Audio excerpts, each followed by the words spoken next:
joke, I've been a money maker. I've been a record breaker, taking credit as an educator. I've been known to spit the flows and make it shaky, shaky thing. Popping, locking, stopping, let it hang. Watch us as we drop this hip hop, it's like a stain. We make the whole room drop and everybody sing. We want the funk. We gotta have that funk. We kick it old school. We think we're so cool. We take it back to the past. We gonna act a fool. Up jumps the middle finger. Make. Hello, welcome to Sports Buzz, the Fanatical View. I am your host, Scott D. Lewis, here in studio of Comcast Cable Channel 23 in a chilly, very cold, frigid downtown Danbury, Connecticut. We are here taping, once again, not live, taping. We're doing it on a Tuesday afternoon this week. Yeah, so we're a couple of days ahead of our Thursday time slot. A little snowy out there. I saw a few flurries on my way in, hopefully nothing like we had last week before Thanksgiving. Hope everybody enjoyed the wonderful festive holiday. I know I did. I'm still eating leftovers. Yes, I You know what Me the good too. thing I is? still have plenty of turkey left over.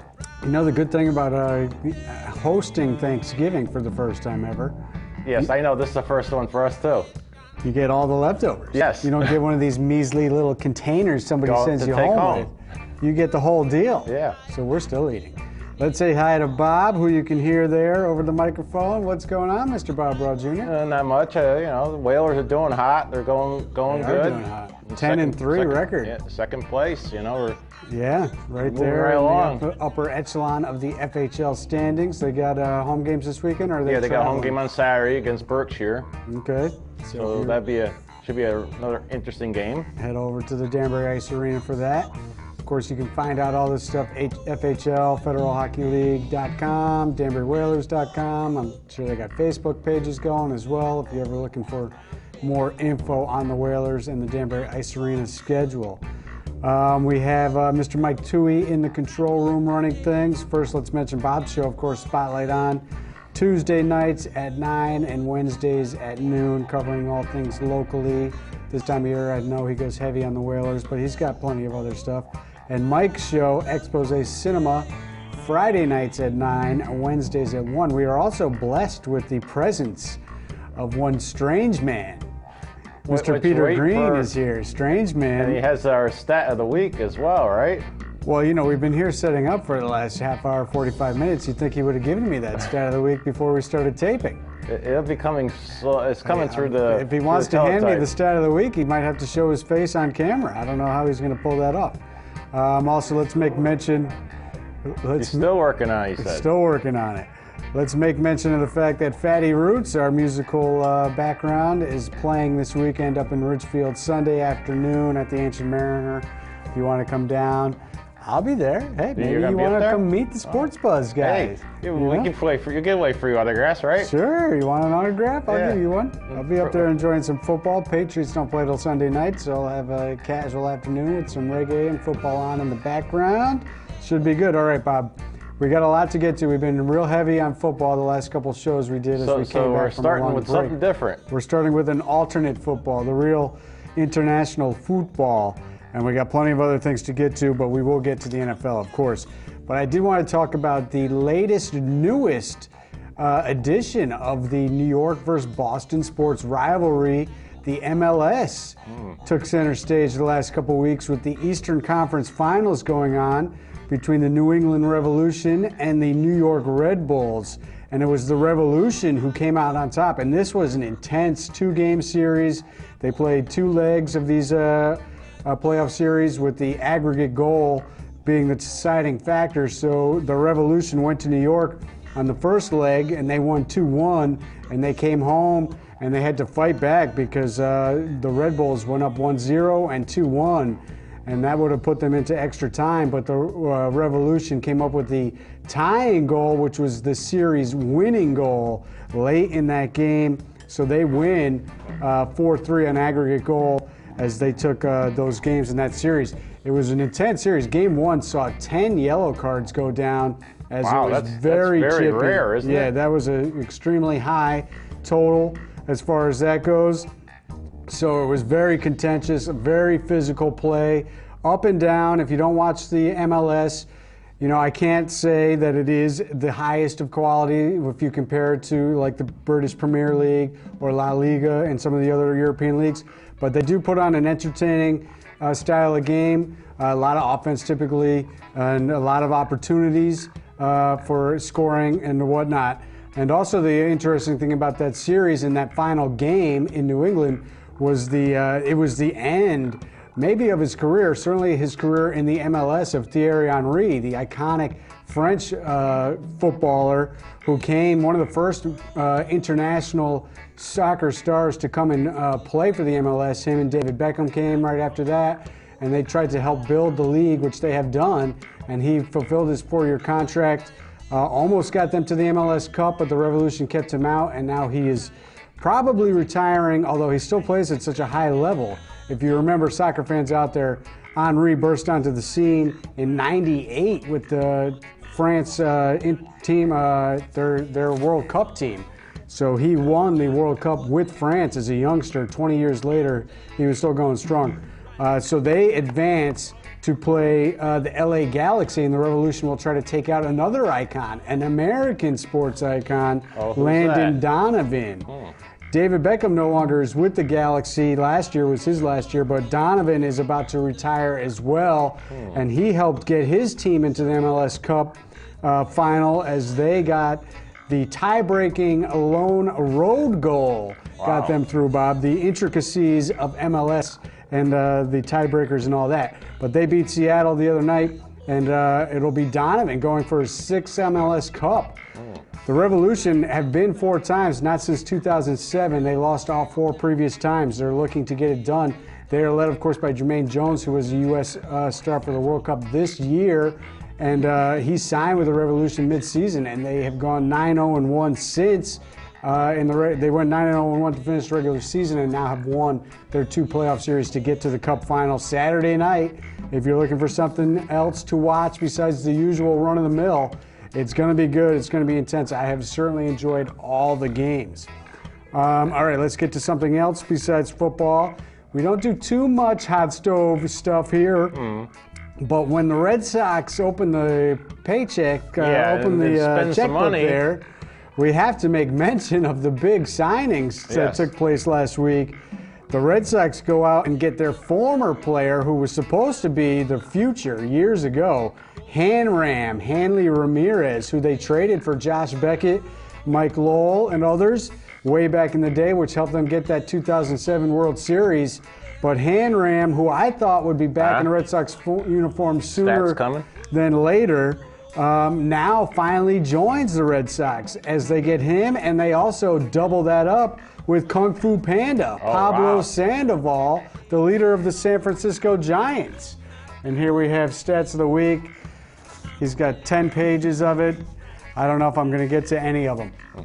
I don't know, Bob. Look at all this stuff. What is this? Come on. Let's go to this quick. All right, hold on. Let me finish my Red Sox talk. So Pablo Sandoval and Hanley Ramirez join the Red Sox. You know, they got a lot of offense. Considering the moves they made at the end of the season during their fire sale, there's going to be more moves because they have too many offensive players and not enough pitching. They're still in the discussion for Lester, but we'll see what happens there if they can bring him back. Let's put it this way, anything they want to get rid of, the Mets will definitely take. Well, there's guys that are going to be available, that is for sure, and they need pitching, so maybe they'll send somebody your way for one of your pitchers. I don't know. All right, let's see what we got. We'll try the first of his stats of the week. Philly Flyers lose 10 straight at the Garden against the Rangers. It's an interesting stat. Did that happen? Yeah. All right, we'll move on. The Islanders this year, the fastest team to get to 17 wins in their history. In the Islanders' history? In their team history? Is that what this stat says? I think so. They beat the Devils at home. And, oh, man. He's hitting me where it hurts, Bob. Right where the Bruins? No. He's jumping to my college football. Oh. His strange man Air Force Colorado State beat my Colorado State this weekend to keep them out of the Mountain West Championship game. Oh, strange man, you hurt me. So they got a chance. They got a chance for. They'll be in a bowl game. They will definitely be in a bowl game. They went 9-2 on the year. Great season. They had won 8 straight. They were looking to get to that Mountain West Championship game, but Air Force beat them 27-24 in a field goal with no time remaining on the clock, last play of the game. So that was a disappointing end. Bob has homework. How many Rangers or players in a Rangers uniform have scored 1,000 points? St. Louis and who? So apparently Gretzky, a player right? that while they were wearing a Rangers uniform. Well, Gretzky scored. Did he do? I know. I don't know if he scored 1,000 with him. This is your homework, Bob. You get to work on that next time. Okay. We're not going to stall the show any longer. Okay. Wow, Strange Man hits me where it hurts. All right, speaking of college athletics, let's quickly talk about the UConn Huskies. Buzzer beater on Sunday afternoon. Tough loss to number 6 Texas in Gamble. That was a tough game. Second half, they were up 5, up 6, but both teams were ice cold from the field. Neither could really score down the stretch. Texas got a couple free throws to get within range. 4 seconds left. They call the timeout. They get the inbound, and bang, guy wide open in the corner drills it for the winner as they were down 2, hit the 3 to win. So that was a tough loss following the, they made it to the final of the Puerto Rican shootout. Right. And they got pretty much routed in the Puerto Rico rout by West Virginia, number 16. Took care of them. They did struggle in that game. I still like what I see so far from the Huskies and some of their new players. The kid Hamilton looks real good. Right. Sam Cassell Jr., he's a spitting image of his father. Not necessarily with his overall looks, but his style of game. He has a lot of those Cassell moves. He has that. Yeah, in between shots, fadeaways, half steps. The kid Purvis looks pretty good. I would like to see them get more. Remember that Samuel from last year came off the bench. He was the instant offense. And they're not getting as much offense from him so far this year. They're still deciding to take. I thought he'd be in the starting lineup, but they are still using him as a bench player for the offense in the John Gwynn role of days gone by. But you know, they might need to try to lean on him for a little bit more offense because they're struggling a little bit. But I don't think losing at the buzzer to number 6 Texas is a big deal. They paid us back. Remember, Kemba drilled a buzzer beater against them a couple years ago in Texas in overtime. So these things happen. But I think I like so far overall what I see of them. The pollsters do not, however, as the defending champs get no love as soon as they lose. Right. Out of the top 25. Not cool. I don't like it. Why don't we do college football real quick? I'll change it up because he mentioned that Air Force beating Colorado State. That was disappointing. And then I will mention that Bama, they hold on to that number 1 spot. Actually, we're taping on Tuesday afternoon, so we do not know the top 4 standings, but we do know that they beat Auburn in a shootout. So it will probably be Bama number 1, Oregon number 2. Florida State survives again. How many times will these teams just let them get away with it? Florida, wide right. Remember, it used to be back in the day Florida State when Bobby Bowden was trying to get over the hump against Miami, the then powerhouse of the Florida State. They were missing wide right. In this game, Florida missed 2 field goals wide right. Really just could not take advantage of Florida State as Boston College the week before. Gets trickeration instead of sticking to the pounding running game. They were killing Florida State on the ground. They go trick play late in the game and they lose. Totally ridiculous. Florida State still undefeated. They got the big matchup this weekend. I'm going Ramblin' Wreck. I think finally one of these teams is going to knock them off. The ACC championship game in the Georgia Dome, I believe. Ranked number 16. They beat Georgia this year as well, another SEC team. Ramblin' Wreck could finally be the team to get them out of the top 4. Other big games this weekend. Arizona, number 11, trying to take Oregon out of the top 4, who's number 2 right now. We got Bama in the championship game against Mizzou. How about Missouri, number 17? Could they stun Bama and get them out of the picture? TCU and Baylor are right there in the mix. TCU will probably jump into that 4th spot after Mississippi State got handed the boot from Ole Miss this weekend. They knocked them out. And, you know, UCLA is a team on the outside looking in right now. They're playing some of the best football. And Ohio State is right there as well. They got to face Wisconsin. And so there's some big games, obviously, with championship weekend this weekend in college football.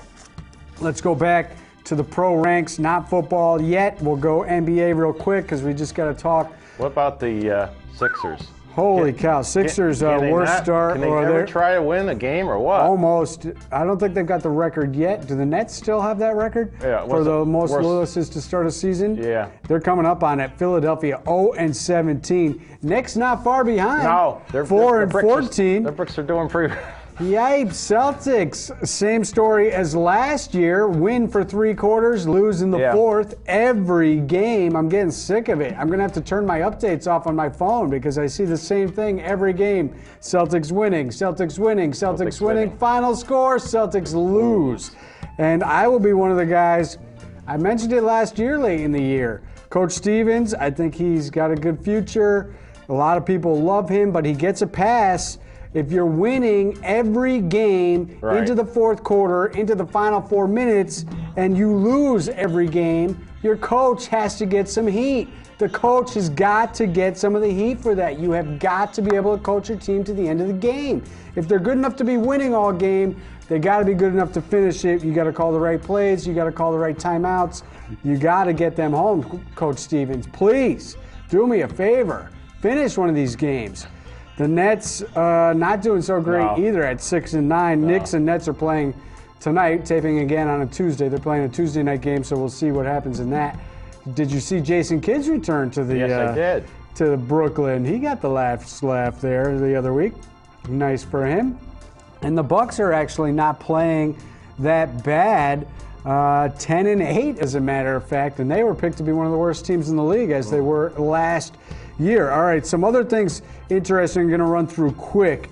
What is going on in Charlotte? Bob Kemba Walker, they make the big offseason moves, bring in Lance Stevenson, and they were a playoff team last year, one of the top teams towards the second half of the year. 4-14 start. That's a horrific. Terrible.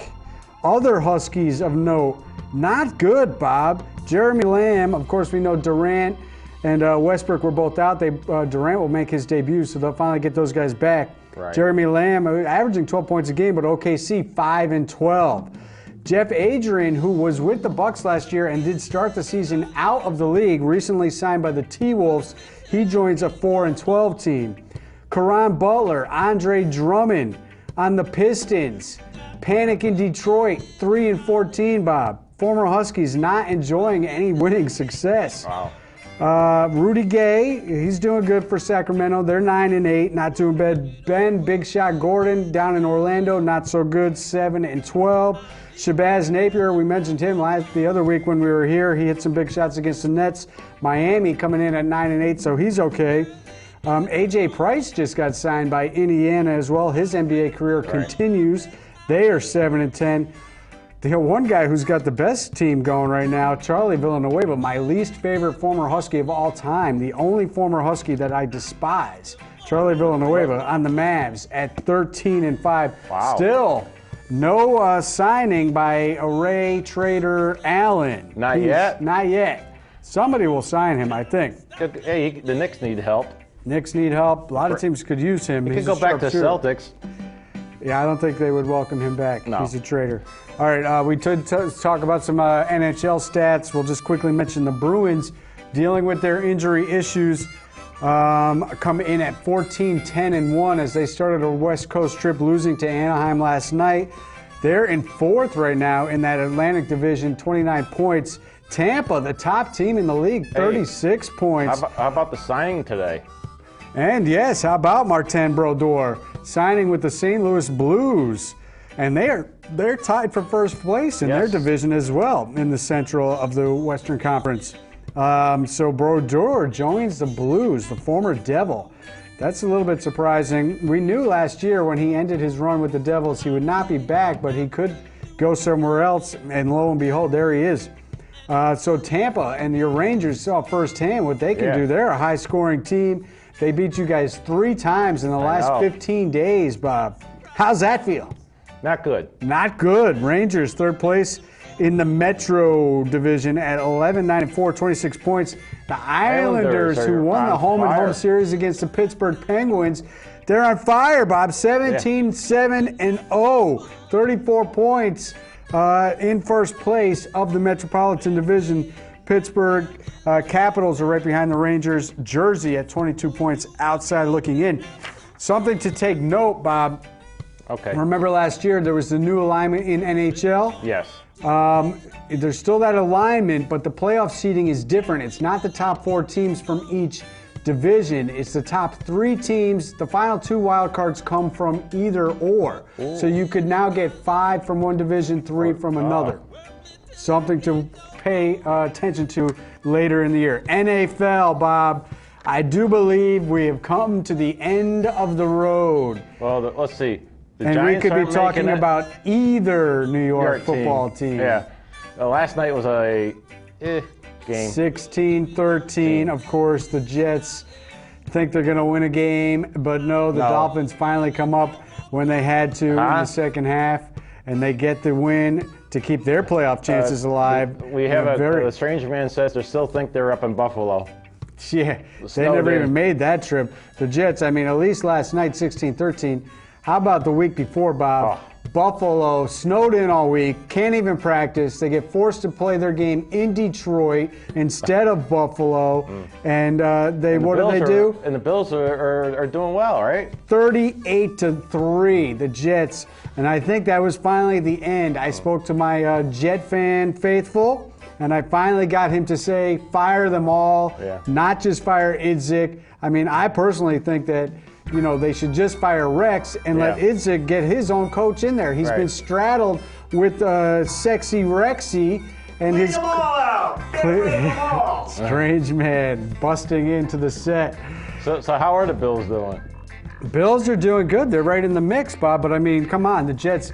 Why would they need to? I mean, Idzik comes in. He's straddled with Rex Ryan, a coach he does not want. Right. He's got his hands tied with Rex doing what he wants. He's got to try to manipulate the roster the way he can to fit Rex's needs. And Rex is a joke. No. He's a disgrace. His players are not ready when they're called on. See Michael Vick. Yep. And then they quit in games like last week, 38-3, Bob. They had all the advantage in that situation. And it's been just downhill. Since the last 2-3 years. It's been a steady decline. He's got to go. You keep Idzik. You let him get his coach in there and build the team the way he really wanted, and then see if he actually can do the job. Why fire Idzik when he's been dealing with Sexy Rexy and his clown car filled with people getting out of the little mini car supporting him? See the clown car come up and down. Give me a break. 2-10, disgraceful season. He says after the game things like, it's a joke that we're 2-10. What's he trying to say? You're better than that? Yeah. It's unfathomable to you that you're 2-10 and you're sick about it? You're 2-10 because you stink and the team stinks. Yeah. And I hate to say it, Bob, but your G-men, not much better. 7 straight. Fall to 3-9, up 21-0 to the Jacksonville Jaguars. And we choked. Who had won one previous game all season, and you lose 25-24. Brutal. Absolutely brutal. So the Giants, I believe Tom Coughlin finally will not be able to survive. We know they've been trying to fire him for years, and what did he do? Win 2 Super Bowls? Could be the axe time. But when you miss the playoffs 5 out of 6 years, granted, the one time you get in, you get another miracle run to the Super Bowl, that stems the tide. But still, 5 out of 6 years missing the playoffs. I think Tom Coughlin's era is finally coming to an end. The game of the week, of course, was Patriots-Packers. Patriots' 7-game winning streak comes to an end in Lambeau Field. Very tight game. It was an interesting game. I really believe that it was bitter, freezing cold temperatures. Patriots had a chance to win it late, down by 5, driving. Gronkowski diving for the go-ahead touchdown in the end zone. Pass was a little underthrown. Defender got his hand in to knock it out. So they did not come up with the win, and the Packers do enough to hold on. We got Third down conversions were key. For the Packers, as they converted many third downs to keep drives alive and stay on the field. Time of possession was also a big deal. A lot going on in the NFL. Wild card, Chargers 8-4. The Kansas City Chokers, as Strange Man says. And look at there. Maybe the Chargers are doing well because of those cheerleaders. Yeah. That'll warm you up. Kansas City Chokers fall to 7-5, but I still believe they have the edge with the tiebreaker in the playoff right now. But that loss to Oakland a couple Thursday nights ago was brutal, and then they lose to Denver on Sunday night. Dolphins, Bills, Ravens, Steelers, Browns, all 7-5, Bob. Wow. Tight races. And don't forget about the Texans at 6-6. So, they are right on the edge as well. A lot of big games. Cowboys at Bears Thursday night. Steelers at Bengals. That's a big one. Panthers at Saints. We look in the NFC with the Eagles, Packers, and Cardinals all 9-3 atop their division. Falcons and Saints at 5-7. Come on. What is going on there? Lions, Cowboys, Seahawks 8-4. 49ers fall to 7-5 after that dud on Thanksgiving night. Too much turkey during the day for them as Seattle come in and they pound them. I'm still not sure that I like Seattle, although they're in a good position with the Cardinals suffering the injuries and falling back to the pack now. Seahawks are in a position to move ahead and maybe take that division. The other interesting thing that happened on Sunday, how about the introduction and the way the St. Louis Rams came out onto the field before the game, walking with their heads down, hands up, a symbol for Ferguson saying, "Don't shoot, my hands are up." That caused a little controversy in St. Louis, in the Missouri area. Police not pleased with that symbolism by the Rams, who will not be punished by the NFL. Surprise, surprise.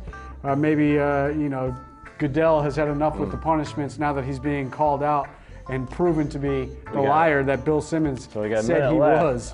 Quick, since What do we got? the Westerners now, or with the roster is up already. Oh, really? Already? Yes. And we have a new team in the league. Who's the new team? Hartford, Vermont.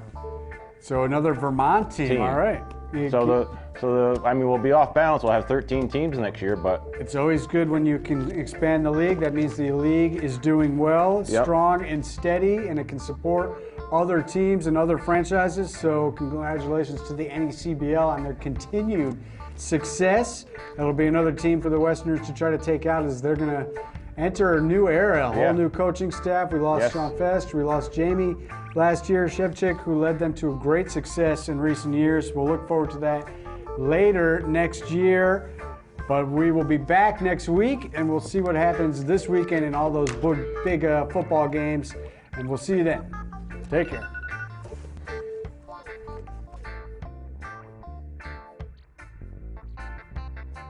Work hard